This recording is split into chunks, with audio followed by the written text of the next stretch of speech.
just a lovable, handsome young man that never been harmed to anybody. Steve Minkler describes his son Matthew as a kid who loved football, basketball, and playing Xbox. He loved his family. Not the type of teen who would get caught up in a deadly game of Russian roulette. But that's what the suspects Jaden Caruso and Cody Harlan initially told investigators happened on Friday.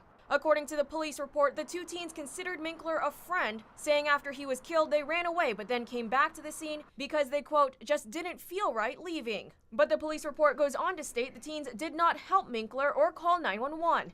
Instead, they cleaned up the evidence and took Minkler's wallet, later buying new shoes and drugs. There's evidence that's indicating there's probably more to the story than that, which is really why we want to put a message out for witnesses to come forward. Police say there's also cell phone video of the scene right after the shooting. They believe more teens were inside the house and saw it happen. That's alarming for us, because if juveniles saw this murder and yet no one's come forward or talked to their parents about it, that's concerning. That's a traumatic event for any juvenile to see, for anyone to see for that matter. I can't even imagine how hard. Sorry? Neighbors are in shock after hearing these new details. There's no point to it.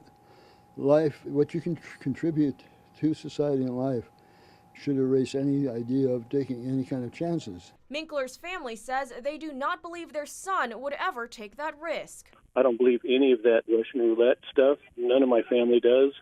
I think, or we all think, that it was premeditated. They were taking him there to kill him in the first place.